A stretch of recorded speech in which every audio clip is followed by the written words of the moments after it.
All right, happy Friday, everyone. Hang tight just for just a second here. I want to see if we got any other people coming in before we get started. So just hang tight and we'll get going here in about 1 or 2 minutes.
All right, let's get started, guys. So happy Friday, good afternoon. Welcome to another Fitness Mythbusters. If this is your first one, great, welcome. If not, that's awesome too, welcome back. I love doing these Fitness Mythbusters webinars. I always think they're a lot of fun. I just think this topic is interesting because usually by the time you leave here, you learn at least 1 or 2 new things, or maybe just some common beliefs that you thought were true about fitness and you might find out they're false. So before we get started, I'm Charles Burroughs, and I'm the Fitness Services Coordinator for University Recreation. So I've been working here for about 4 years now, and I oversee the personal training programs that we have, as well as some of the small group training, kind of limited time programs that we do at the rec. And then just also I do a lot of stuff like this. I've been working in fitness for about 10 years now. I had opportunity to personal train at like a small boutique gym and commercial fitness for a while, worked in corporate wellness for a few years. And then I've, after all that, I've been here at the university. So I've had a lot of time to work in the fitness industry, and this is just something I'm passionate about, something I enjoy. I think for me personally, the process of kind of getting into fitness for the first time 10 years ago, there was a lot of real busting myths through education and through learning and realizing that a lot of common beliefs about fitness are actually not true. So I want to dive into some of that today. Today's theme is going to be resistance training. That won't be the only thing we talk about, but that's going to be the main focus. So if you've ever seen the show Mythbusters before, I'm not sure if it's on air anymore. If it is, it's probably just reruns. But if you've ever seen the show before, basically they bring up a myth and then they test it and see whether or not it's actually true. And we're going to do something very similar. We're going to talk about some really common sayings and beliefs around different topics of fitness. And then we're going to see if they're actually true and if they make sense. As with all of these webinars that I do, I encourage you to be very interactive. If you've got questions, please don't hesitate to throw them into the chat or the Q&A. I'm going to do my best to stay on top of that and keep an eye on it. If for some reason I do see a question that maybe isn't quite on topic, I can still answer it there at the end. I just don't want to get too distracted. I can get pretty easily distracted. I'm going to stay on task today. So let's go ahead and we're going to dive right in. There we go. All right. So our very first saying number 1 says, my workout must last at least 30 minutes to be effective. This is a really, really common belief. And it's basically a belief that if it's a short workout, it's not going to work. This can be really discouraging for those who do have really busy schedules and They've heard that, oh, if I can't work out for 45 minutes, or if I can't work for an hour and a half, whatever it is, then it's just not worth it. I'm not going to actually get in any results. And to really address this, I think what we need to talk about is how we actually get results through exercise. And really, when it comes down to getting results from any kind of workout we're doing, whether it's cardio-based, strength training, whatever, it's important to understand that volume is key. This is the absolute deciding factor of really if we're going to get results and how much results we're going to get. So the issue then is not workout duration, right? How much time I schedule to work out, but it's really how much total work I'm doing in that workout. So length of workout is duration, right? It's just a thing. I'm going to go for an hour, whatever. Volume can be actual time spent exercising, right? It can also be the amount of repetitions that you do. And if we even want to get into more detail, we can include how much weight that we're doing as well. But the main difference there is, I see a lot of people come into the rec center and they'll spend 2 or 3 hours there. And so they'll be like, yeah, I worked out for 2 or 3 hours today. But really, how much of that time was actually exercising? What were we really doing? You're spending 20 minutes chatting with the front desk, chatting with some friends, checking updates on our phones, doing a lot of things to spend time, but how much of that was actually exercising? That is ultimately going to decide how much results we actually get. And to illustrate this point, I want to talk about an example. So let's say that we've got 2 friends named Lacey and Lucy. They are very similar physically. They've got the same goal. They want to get better at push-ups. But Lacey and Lucy have 2 very, very different schedules that's going to allow them to actually exercise. So Lacey says, okay, I can commit 2 days a week and I can commit for a full hour. I can commit to a full hour of exercise twice a week. So she's going to commit to that twice a week and she's going to do a workout. It's not going to just be push-ups, but since that is her goal, that's going to be her main focus. So in that workout twice a week, she's going to do 5 push-ups for 4 sets. Maybe 5 push-ups is the magic number for her. That's how many she can do without stopping. So she's going to do 4 sets of that for 20 push-ups a day. Over the course of the week, pretty easy math there. She's going to get 40 total push-ups. Now let's talk about Lucy. Lucy's got a job that just doesn't allow her to get away for a full hour. Instead, she's very, very busy. And she looks at her schedule. She's like, I got to take my kids to school in the morning. I got to pick them up after work. Got to go home. I got chores to do. Realistically, all I can do is commit 10 minutes at a time.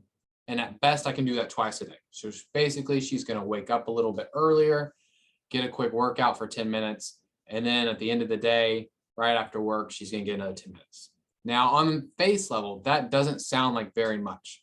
Doesn't sound like she could get reasonable results based on what we normally talk about, what we normally think about as an effective workout. All right. So we just said that Lacey gets 40 total push-ups in a week. But Lucy, with her 10-minute workouts, she's going to do just 1 set of 5 push-ups. Even hearing that at first, we're like, man, that really doesn't sound like a lot. But she's going to do that workout twice a day. So for a commitment of really 20 minutes a day, she's going to get 10 push-ups a day. But because she's doing that 5 days a week, she's going to ultimately get more volume than Lacey. And there's actually been a lot of really interesting studies done on this. And what we see is that, especially in regards to resistance training and strength training, and really cardio too, is that total volume is the ultimate deciding factor in whether or not we get results. And so what we see from this example is that Lucy is actually going to see the greatest amount of progress because she's getting more volume. Now, we could talk about all the other different things that Lacey might be doing in her workout that adds up to 2 hours a week. But in terms of push-ups, in terms of volume, Lucy is going to get more results because she is doing more. And that is really the basis for any kind of results that we see. The more volume that we do, the more results we get. Now, there are some other considerations here. First off, as we already just saw, short workouts can absolutely produce results. The key there is just to be more frequent with it. Now, if you're only going to do, say, a 10-minute workout twice a week or 3 times a week, yeah, that's not probably going to do a whole lot, because ultimately that ends up being how much volume? 20 minutes, 30 minutes of actual work. That in itself is not very much. But if we can divide it up and do it frequently, we can absolutely get results. And I would actually argue that a lot of clients I've worked with are more successful doing this, because it becomes something that you're doing so regularly that it's a lot easier to start to develop that regular habit. So rather than just going to the gym twice a week for an hour, hour and a half, splitting it up and going every day is more likely to keep you on that program and help you adhere to it. Now, there are a few other things you do want to consider here with short workouts. Is you don't want to sacrifice difficulty just to increase volume. While generally it's true that the more volume, the better, not if you have to sacrifice things like weight or tempo or intensity. Once you start to sacrifice those things significantly, then we're not necessarily going to see the same results. And this is really mostly talking about extreme examples. So let's say, normally I like to do shoulder presses with, say, 15 pounds overhead, and I do 10 reps of that. Well, it might make sense saying, oh, well, if I want more volume, I'll just do 1 pound weights and try to do 50 reps. But once we start getting into those extremes, we're probably not going to see the same results. So the idea is we want to increase volume, but not necessarily increase intensity, weight, or tempo. Also, one other thing to note in regards to getting results is that typically it's not recommended to do cardio for less than 10 minutes at a time. Things like, push-ups and resistance training we can do in smaller intervals. But the thing about cardio is that it actually takes our body a little bit of time to sort of rev up and get the heart rate pumping and moving, and that takes a little bit of effort. And then we also, to really get the benefits from cardiovascular exercise, we want to try to maintain it for typically at least 10 minutes. That way we're actually challenging that cardiovascular system to get some results. So cardio is probably the one caveat there, where we can do shorter workouts, but I wouldn't do less than 10 minutes. That's really kind of the bare minimum there, where anywhere above that is going to get increasingly better results. Any questions about that before we move forward? All right, if you think of one, just throw it in the chat and I'll come back to it. But our very first one, my workout must last at least 30 minutes to be effective.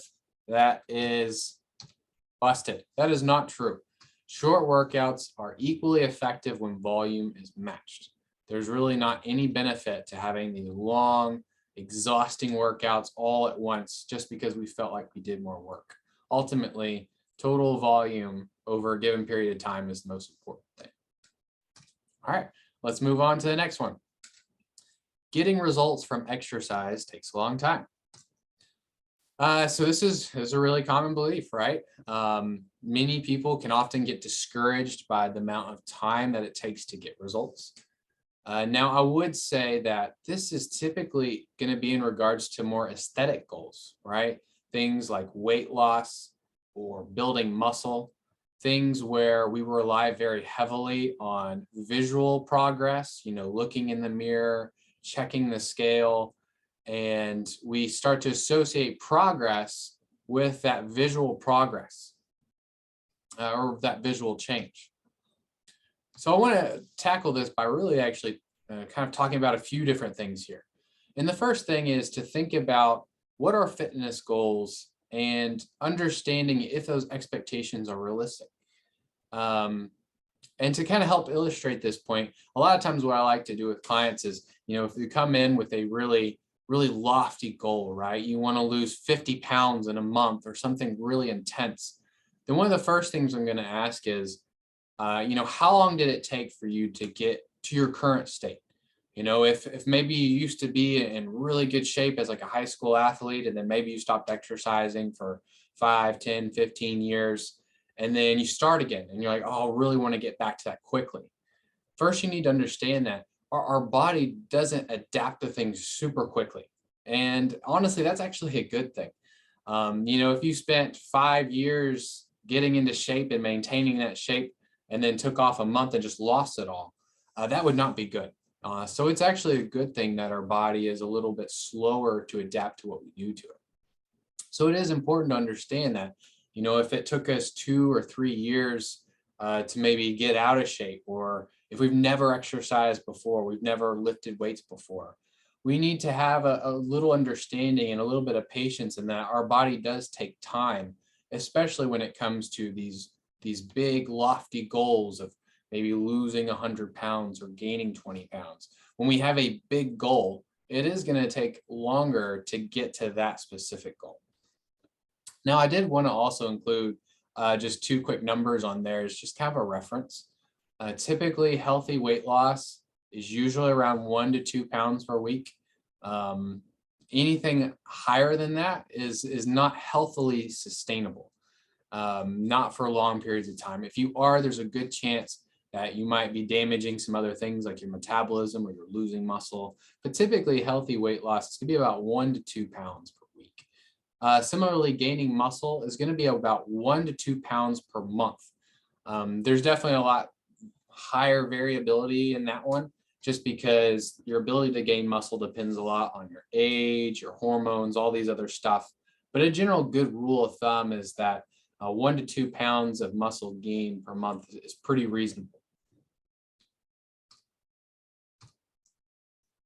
So continuing on with this, we talked about more of those aesthetic goals, but one thing I think is important to realize is that results from performance can actually be pretty quick.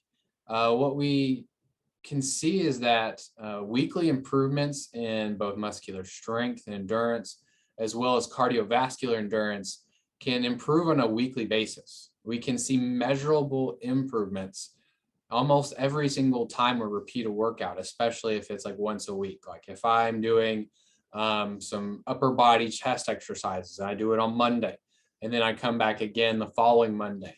A lot of times I can see measurable improvements. Obviously, part of it's going to depend on what we're doing, but these improvements, these results can be seen on a weekly basis, which is actually pretty awesome. And something that, as a personal trainer, I really try to work a lot with my clients to see that they can actually see the results that they're getting in the weight room. And actually, to dive a little bit further into this is this idea, well, it's not really an idea, it's true, and it's that after every single workout, we actually see thousands of small improvements in our body every single time. And what those improvements are might depend on what the type of exercise that we're doing, right? So if I'm doing strength training, then after one workout, I'm going to experience thousands of little tiny tears in my muscles. And those tears are going to rebuild, and they're going to be rebuilt slightly bigger. My muscles are going to get slightly more efficient at recruiting those muscle fibers and slightly stronger in contracting those muscles. And that happens every single time. The unfortunate part is we don't have a lab we can carry around with us and just test our blood and muscle tissue every time it happens. But those improvements are happening. And I remember when I first heard this, it was just like a light bulb going off in my head, because it changes the way that we think and that we look at exercise. When we're focused or hyper focused on this big lofty goal, like losing 100 pounds or gaining this much, or wanting to run a marathon, when we hyper focus on those goals, we often forget about what we're getting from each and every session. And then it becomes a lot easier to miss a day and to miss a week. But if you start to think of it like this, and it's that every single workout, you are seeing measurable improvements in your body. You are getting stronger, you're getting faster, your metabolism is getting more efficient, your body is doing a better job of taking in calories and utilizing it for energy, and your body's getting better at getting the most out of that energy. We were becoming more and more efficient with every single workout. And so every workout is going to be progress towards your goal. And sometimes it's just a matter of trying to visualize that and picture that and paying attention to it. Because I've noticed that my most successful clients are the ones who are able to recognize and see those little improvements, whether it's from week to week or month to month, but it requires kind of changing our mindset just a little bit. And that isn't to say that really big, lofty goals are bad, or that aesthetic goals, wanting to look a certain way. I'm not saying any of that is wrong or bad at all. But I think it's important to consider having additional goals than just that, because results, especially aesthetically, they can be a little bit finicky, right? I might be following a great diet. I might be working out regularly. I might be losing body fat, but the scale isn't always going to show that. And there might be a week where I worked out really well. I saw progress in the gym, but if the only thing I'm looking at is the scale, then I could get frustrated. Maybe I ate poorly, maybe I ate a lot of salt and that caused my body to bloat up. And so it doesn't look the same as it did last week. There are a lot of different factors when it comes to strictly physical appearance that can affect how we look and then how we feel about our looks on any given week. So one consideration I highly recommend for any goal that you have is to also consider some goals that are more specific to the exercise itself. And I think that you find that when you have goals associated with exercise, that you start to enjoy that process a little bit more. It's really easy and tempting to look at exercise as like, oh, this awful necessary evil we got to do to achieve something else. But I've noticed that the clients who start to enjoy, whether it's enjoy the working out or enjoying the progress they see during their workouts, that they end up sticking around a lot longer, because all of a sudden they see it as not just, losing this weight or gaining this muscle, but it's this continual improvement in our own performance. And that can be really helpful for our confidence and really helpful for adherence.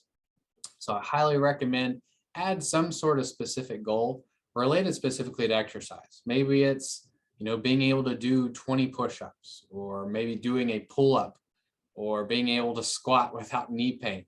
It can be anything, but I really encourage you to consider adding in some goals that relate just to the workouts themselves. And often I also recommend those goals to be a little bit smaller, right? Don't just shoot for 100 push-ups. Maybe knock that down and say, okay, 100's the big goal, but let's start with 5 and then get to 10 and then 15. Breaking those goals down are also another really helpful way to stay motivated and also to recognize those results that we're getting. Because the truth of the matter is that getting results from exercise doesn't take a long time. The only part that takes a long time are those really big, lofty goals. And if we can work on trying to change our mindset and seeing some of the other progress that we're getting, because we are getting it each and every workout, then I think we're going to do a lot better of sticking with it and staying around long term. All right, so myth busted. Any questions before we move on?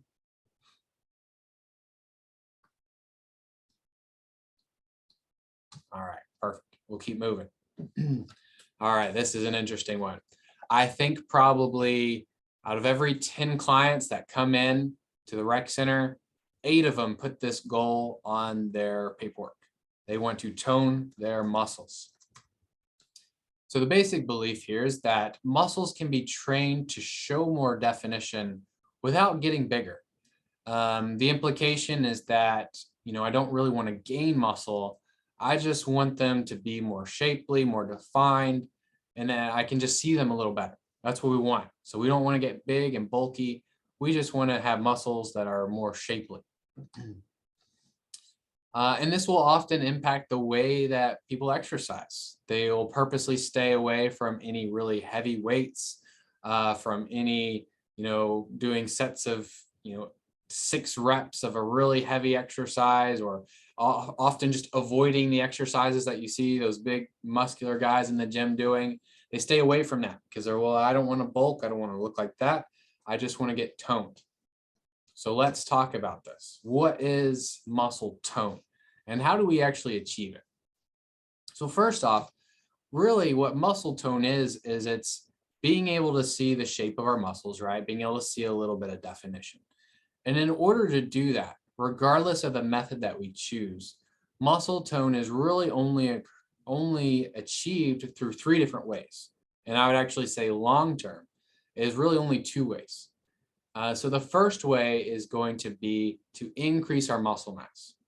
If we have a set body fat percentage, which means this percent of our body is fat, and this percent of our body is everything else, muscle, bone, organs, all that stuff. In order to improve that percentage, to increase, we got to increase muscle, or we got to decrease body fat. So increasing muscle, also known as muscle hypertrophy, is literally the process of building and increasing the amount of muscle mass that we have in our body.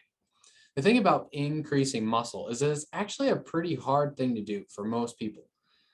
Typically what happens is if we start doing resistance training, that after 1 year of regular resistance training, the amount of muscle growth we can experience starts to slow down a whole lot. It gets very, very slow. After 1 year, I would say, let's say we've got like a 16-year-old football player who's just starting to work out. He might be able to put on 10 to 15 pounds of muscle in a year. After that year, that number is going to start to go down drastically. For the rest of us that don't fall into that category, building muscle is even harder. And part of that is because it just takes tons of volume, tons of effort, but it also takes a lot of intentional nutrition choices. This guy in this picture, he did not achieve that naturally, and he would not even be able to maintain that naturally without some extra supplementation. Gaining muscle is actually pretty challenging. It can be a good method of getting more toned, but the challenge of doing this, of gaining more muscle tone while building muscle, is that we've got to be able to build muscle without gaining fat or without gaining as much fat. And that's actually pretty tricky because you need to be eating more calories than what you're burning. And then you also have to have a lot of protein. Now let's talk about the other method of improving our muscle tone. And that's going to actually be from decreasing our body fat percentage. This is typically done by eating slightly below our normal caloric maintenance number, so the number of calories that we burn in a given day. And I say slightly below because if we shoot too far low, what's going to happen is our body's going to start to burn more than just fat in order to provide energy. It might start burning muscle and other things. We don't want that. So really to decrease our body fat without decreasing our muscle, which is what we want to do, right? Because we want to lower that body fat percentage. In order to do that, we want to eat really just a little bit below our maintenance. This is going to be the most efficient way to have toned muscles. We can't get toned muscles just by doing 20 sets of or 20 reps of a certain exercise, trying to keep the weight light in hopes that that's going to make our muscles more shapely. Our muscles aren't going to change that much. They're either going to grow or they're going to do this third thing, which I'll talk about here in a bit. So really decreasing body fat is going to be the best way that we get that toned look. Now, I will say that it is highly recommended that you do resistance training when you're wanting to decrease body fat. I always cringe a little bit when I have people tell me that they're wanting to tone up and they're wanting to lose weight, but they don't want to do any weightlifting. They say, I don't want to touch that. That's going to slow down my progress. It's going to make me bulkier. That's not true. That's not going to happen. Resistance training when you're trying to lose weight is actually going to tell your body that your muscles are still important, that they need priority when it comes to protein intake. And it's going to tell your body that, hey, if I need energy, I should probably look elsewhere because these muscles are getting used. So resistance training is really an important part of really of any fitness goal, whether it's gaining muscle or just trying to lose some body fat. Now, I did want to touch on this third way to get muscle tone, but I think the most important thing to realize is that this is really temporary. And I think it's actually a really interesting phenomenon. Anytime we do resistance training, any kind of significant volume, like if I did a chest workout and I did 3 exercises and 3 sets of each exercise, then what's going to happen is after that exercise, if I tore those muscle fibers, if I got a little sore, then that means there's going to be a good amount of additional blood flow going to that muscle. It's going to stiffen up a little bit. And so as a result, it might look a little bit more defined and a little bit bigger actually.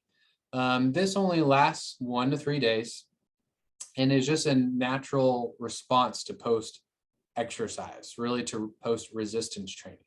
So what we find is that if we're continually doing resistance training on a regular basis, our muscles are going to continue to go through this cycle of being slightly inflated and really slightly swollen because they're healing from that resistance training session. And I think a lot of times when we take like a week off, we feel like we've lost a ton of progress. I think part of that is because this is starting to go away, where those muscles have fully healed, they're rested, and we're not tearing those fibers down. And so those muscles will look a little flatter. And that's just because we haven't used them recently and needed them to heal and build back a little bigger. So it's really interesting. I thought a lot of people don't know about is that our muscles can slightly tone a little bit after resistance training, but it's very temporary. It only lasts a few days. And then after that, if we don't do it again, it just kind of goes back to what it was before. And that is separate from muscle hypertrophy. This is just a temporary response. So some other considerations about toning. Most individuals will only experience a modest amount of muscle growth. Anywhere from 3 to 10 pounds is going to be typical for someone who does a lot of resistance training and eats enough to be able to have a caloric surplus. Typically after that, it slows down a lot. It'll get to a point where the actual amount of muscle being gained is very minimal. Resistance training also has a ton of other benefits, which makes it worth doing regardless if your goal is to get strong or have big muscles. We see that resistance training increases bone density, which is really important, especially for those who might have osteoporosis or might be inclined to get it. Also helps with improving our metabolism, improving balance, coordination, strengthening our joints, our tendons and ligaments. A lot of great benefits to resistance training that really everyone should be doing it in some form or fashion, even if it's not in a gym. Resistance training is really good for our bodies. So can I tone muscles? Now, I actually kind of went back and forth on this. I'm going to still say myth busted, and only because of the stigma or the believed way of getting there is not true. It's not, hey, let's do really light weight and do tons of reps. That is not what's going to get us any kind of lasting toned appearance. Really what it's going to come down to is reducing that body fat percentage, and whether that's gaining muscle or losing body fat. So that's going to be the way that we get the tone. So I'm going to say this myth is busted, although we could kind of argue it's true. It's just the way to get there. We're not going to agree on. Any questions about this one before we move on?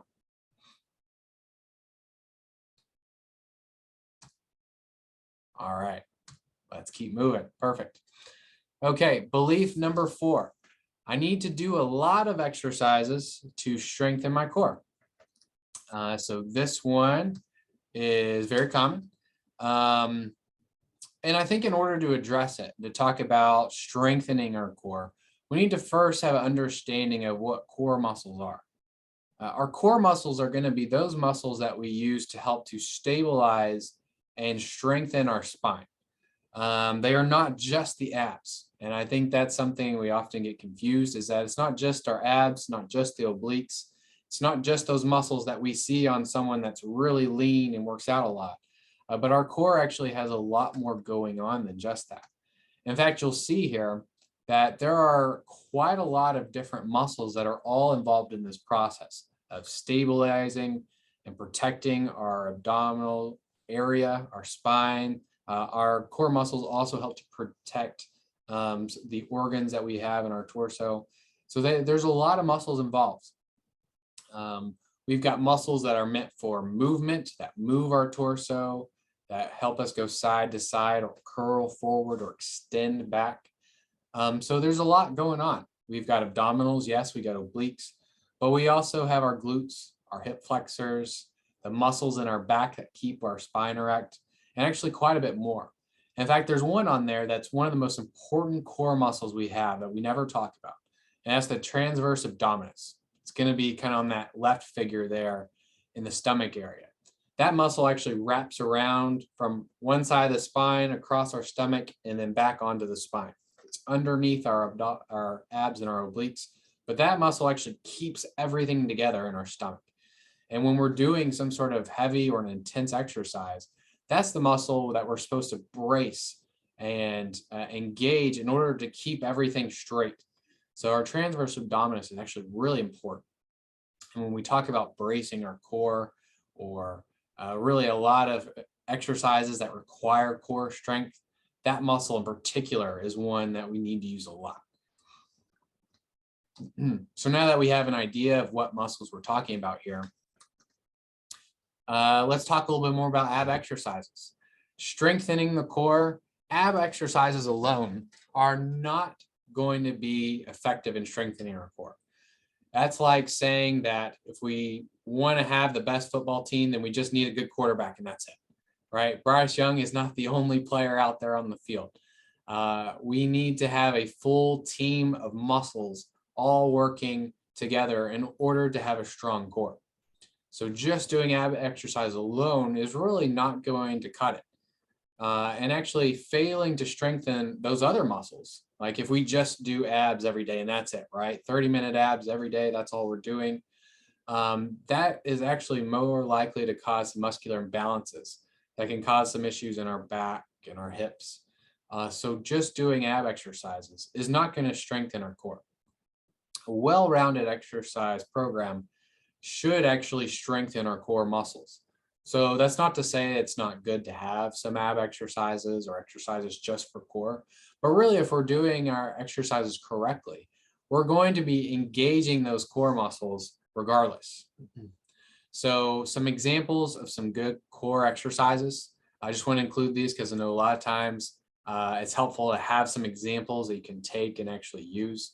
But these are some great examples of exercises that are going to help strengthen our core. Planks are an amazing exercise that don't just engage our abs.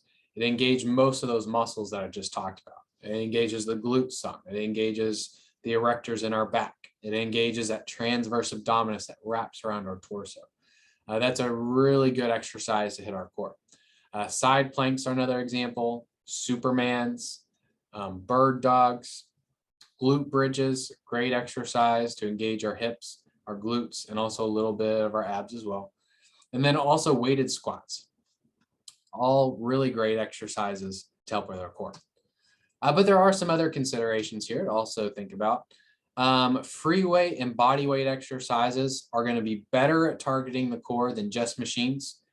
The main reason for that is that machines can allow really our torso to relax while they're doing them. So for example, like a chest press machine is not going to require as much core activation and use as if we're doing a push-up or even doing like a chest press on a ball. All those things are going to require us to engage our core muscles to stabilize our spine. Similarly, compound exercises are going to be better for targeting the core than just single isolated exercises.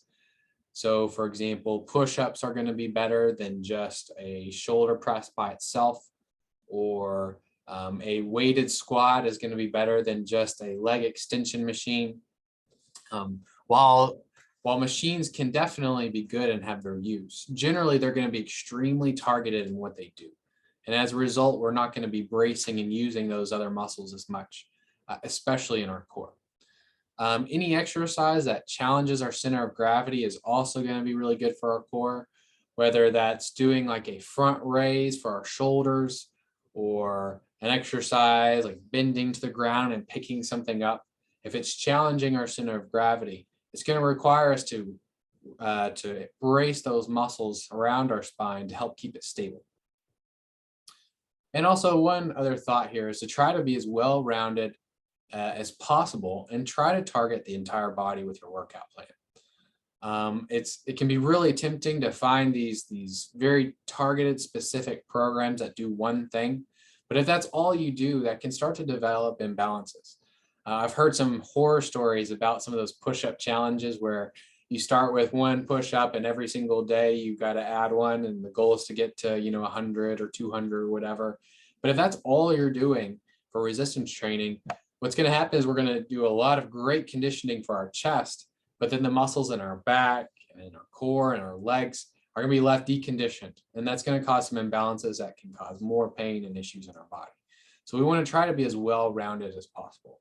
And the best way to do that is just try to have some variety, whether that means going to, different exercise classes or making sure you're doing workouts that hit different muscles. But we want to try to be as well-rounded as possible. And that in itself is going to help ensure that we are using our core muscles regularly and that we're strengthening them that way. All right, so I need to do a lot of ab exercises to strengthen my core. Myth busted. That is not the case.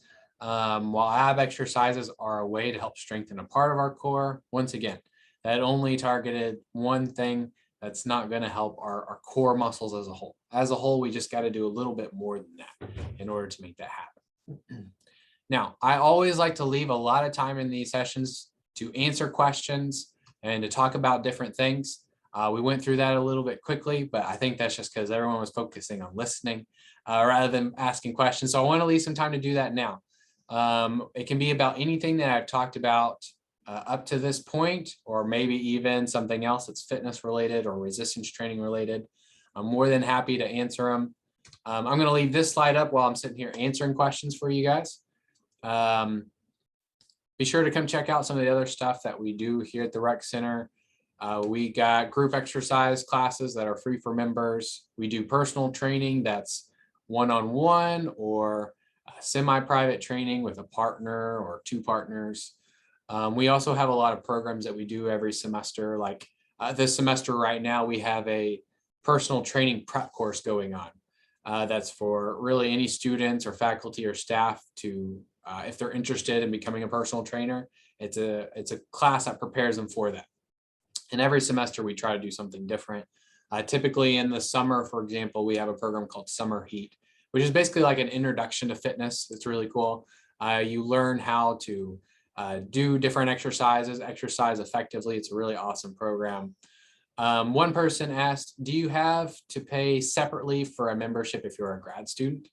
If you are a full-time grad student, then you still get the same student membership. So it just depends how many hours you're taking. I'm not sure what the cutoff is there. That would be a great question for our membership services department, but I'm not sure on the exact details. I do know that we have a lot of grad students that still get the free membership. I just don't know what the hour requirement is there. That's a good question. Any other questions about resistance training, about cardio?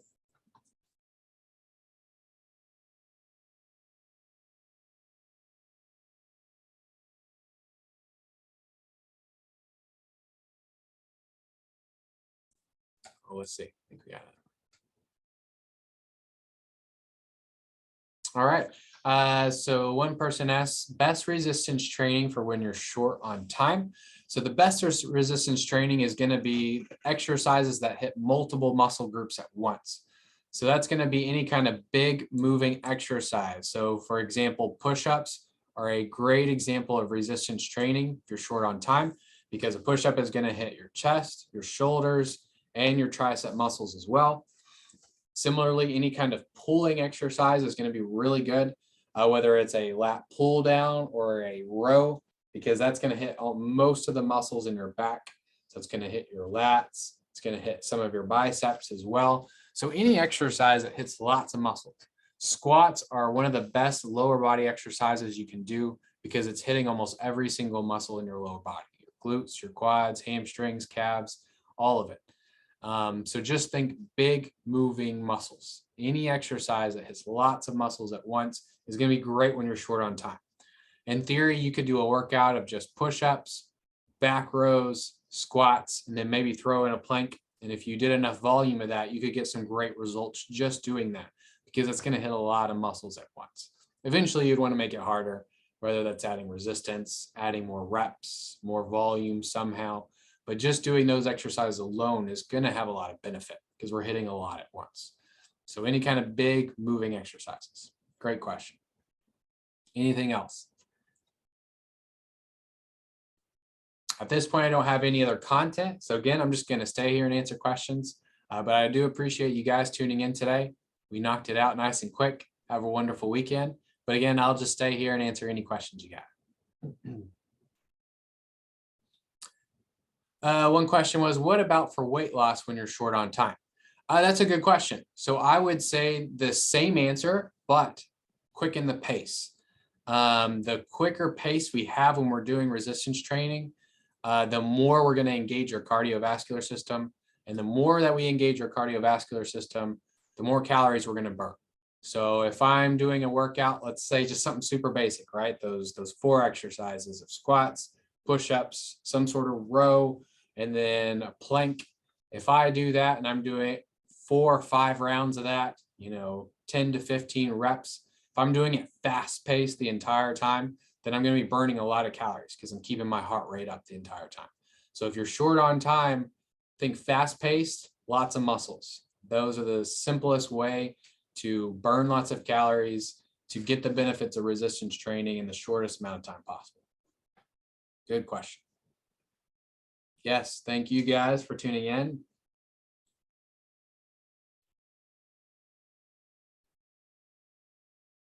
All right, anything else? Make sure I don't miss anything. Yes, thank you. Have a good day. Have a good weekend. All right, well, that looks like it's all the questions, but I do have my contact information on this slide, and I'll also send this to Miranda and Ashley to make sure they have the PowerPoint in case anyone wants to see it. But you can always give me a call or shoot me an email, even if you're not a member at the rec or you're not interested in a membership at the rec. I just love to talk about fitness. So if you ever have any program questions about trying to reach some sort of goal, feel free to give me a call or shoot me an email. I'm more than happy to answer those kind of questions just because I like to talk about it. But if that's all we got for today, thank you so much for tuning in. Have a wonderful weekend. Stay safe out there. And hopefully I'll see you all around at the rec center. All right. Have a good one.